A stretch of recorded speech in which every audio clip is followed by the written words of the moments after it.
Have you ever wondered how dealerships actually appraise cars? The great dealerships out there will tell you exactly what your car is worth, and they'll use a terminology called ACV, and that means actual cash value. The last thing you ever want to hear is a dealership saying, hey, we're gonna give you this trade allowance. In this video, I'm gonna show you exactly what the big dealerships out there use and some word tracks for you to use to make sure that you get more money than what your car is worth. All right, we're gonna bring Mrs. Chevy dude on here because she is a master appraiser. She's a master appraiser.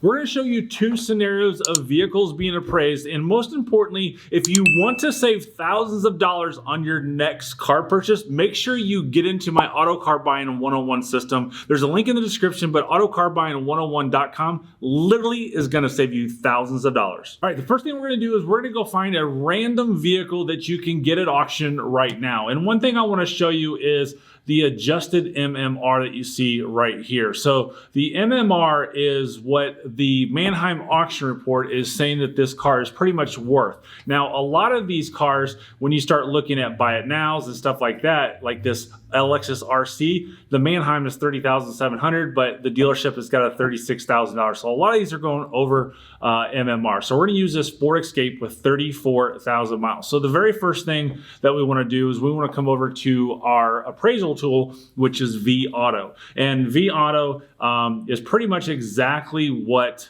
dealerships use throughout the country to do it. So this has got 34,390 miles on it. We know that it's an Escape SEL. And I think it was red. Was it red? Nope, it was black. Not even close. So, and color does mean an important thing. So then we're gonna hit go.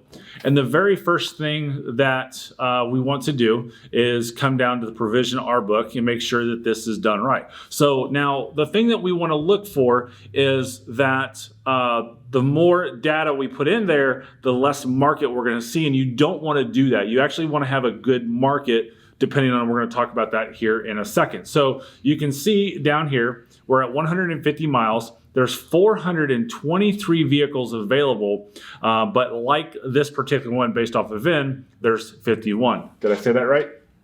Yes. Okay, perfect. So, and then we can start getting down here into like KBB values, JD Power values, stuff like that. But we're going to focus up here. So the first thing this does is show me the average odometer based off of this exact vehicle with the mileage. And you can see that the average market price right now on this, and our car actually has a $539 adjustment for the lower mileage. So, and to get into more of this detail, when you're appraising a car, if you want to see more cars, I can hit this 51 and I literally can go and look at all of these SELs, and you can see SEL, SEL, SEL. And I say I wanted to look at this one right here, literally click it, and I go to that dealership's website listing to see exactly what that is. And it looks like a Allstate Ford here in Louisville. So, but we're not gonna focus on that so much, so to speak, right now, but we can also pull Carfax on this guy. So we can see that this is a Carfax One owner, and Carfax value, the dealer price, what we should pay for it, and savings of $19.05. So shows us all of this stuff that we see on a Carfax. So when we're appraising cars, we can see that we're buying a good car.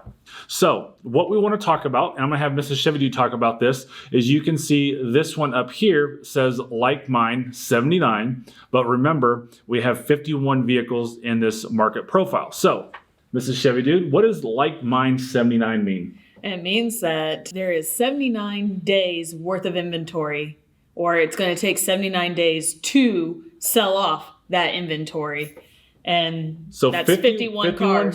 51 vehicles, that's going to take almost 80 days to sell that. So would you say that's something that a dealership is going to be able to turn very quickly or turn very slowly? That one's kind of a medium. Right in the middle, right? I know. And I already knew that answer, which is why I wanted you to ask, because I wanted to see if we were thinking right. So we're 16 days into owning our dealership. We've been doing hundreds, if not thousands of appraisals on cars. And we're learning this because this is something that she's never done and I haven't done much over the years. years. So let's say that we see the average market price. This is retail price is $24,239. And up here, I've got that in here that I want to make $2,000 and that we're going to have reconditioning cost of $1,000. Now, reconditioning costs can be details, can be service related issues. It can be transportation, auction fees, stuff like that. Now, one thing we want to do is come back here. Oh, we don't see that fee in here. So let's say we come back up here and we look at this Lexus. It'll have a buy fee in here that, I guess it's not available. We have a buy fee in here that we have to go in here. So if we have a $400 buy fee, we can put this in this right here. And if we have any miscellaneous, so say we have transportation of $400. So now we're looking at $1,800 in fees, reconditioning costs and stuff like that. But we're not going to do that here right now. So looking at this, if we want to make $2,000, we're going to hit this at $21,000. And I know what you're thinking. Oh, he's a typical car dealership. He's lowballing. I want to work my way up, right? So I want to go 21,000 and I'm going to work my way up. And actually, I may not be too bad on that price looking at it. So $21,000 that I appraise it for. And right here, you can see price rank out of the 52 cars out there. 51 that's in the market plus my one is 52. I'm kind of right in the middle for price rank, and I'm on the lower echelon of V rank, which is called value rank. So yellow up arrow means you're basically in the middle. In the middle, right? And the green dot means that you're a value. I'm a value, right? So when you as a consumer are out there looking at Car Gurus, Auto Trader, Cars.com, regardless of what it is, you're going to be looking for certain triggers. Now, this is a one-owner car, and this is building the value. So if I'm wanting to sell it for $24,000 and make $2,000, you're like, well, my $21,000 plus 24 is $3,000. Remember, we have a $1,000 reconditioning cost. So yes, there's a cost associated with everything, and I know everybody's going to be like, hey, you just need to build that into profit. We are. And this is exactly how dealerships look at it. But let's say I didn't buy it at a dealership and I bought it from you off the street. Now I may not have as much reconditioning, so I can go 21.5 and you can see that moves it to 24.5, but I don't want to do that. I still want to get a $2,000 profit. And you can see what happens when I do that in there and add $500 to make $2,000. You can see that now I'm kind of like, I'm still in statistical middle for the price rank, but you can see the value rank went up really far just with $500. So we're gonna go back to 21,000.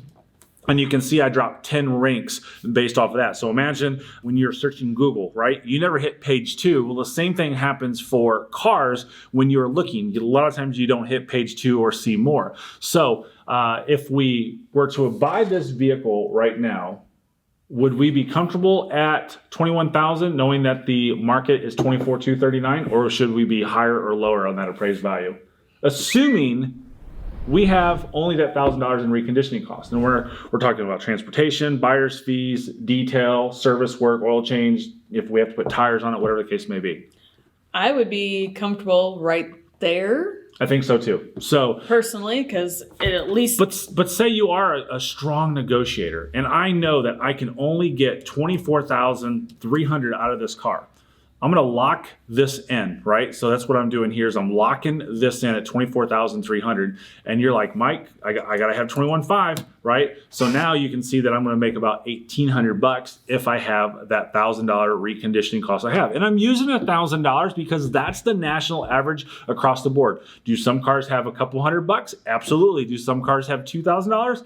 Absolutely. So using $1,000 is very fair in the world out there. You wouldn't believe what service finds that you just kind of let go and don't think of and what the next consumer would be. So based off of that Ford Edge, you can see that I think the right value is 21 to 21.5, and we're going to lock the price in at 24.3. Now, say that car doesn't sell and we need to move this inventory because, again, we have an 80-day supply with 51 vehicles. So it's going to take about one every day and a half. Is that the right math? Yeah. About every day and a half is when one of these cars is going to sell. Close to 2 days. As of right now. So let's talk about if more come on the market, that adjusts accordingly as well. And you can see right here that I can kind of get really crazy into this. So let's say that I go to one owner Carfax. Now those one owner Carfaxes bring down to 31 at 23,648. Now, do you see what happened to my price here? I'm over the average market price of which has got 44,000 miles on it, which I have 34. So those are the types of things that you look at. And went to 93 days. I didn't catch that. So now we're talking 93 days to move those 31. So that's every 3 days to move one car. And in the world that we're in right now, with the market that we're in, this could be pretty drastic to a dealership, especially a small dealership like us, if the market shifts any and we got water on this car. So we don't know what water is. Negative equity, right? That's what everybody says, negative equity. So I hope that kind of shows you just a little bit in detail of what dealerships go through to appraise cars. So I told you early on that we're going to give you some word tracks to use in order to go out there and negotiate your best trade-in. And we deep dive into this in the Auto Car Buying 101 system, which you absolutely need to get in. It's at a super, super cheap price right now, and it's only going to go up in price. So here are the 3 things that you need to ask your car salesman. What tool do you use to appraise your cars? Now, everybody out there says, what books do you look at? What do you look at to appraise cars? You don't want to ask that question. You want to ask the question, what tool? And they may be like, they can't answer it, or they say, hey, we look at several books, because they're always expecting you to say books. So I was like, no, not books. What tool? Do you guys use vAuto? And when you say, do you use vAuto, that is going to throw them for a loop. And then basically what you want to do is jot down these notes of what I told you.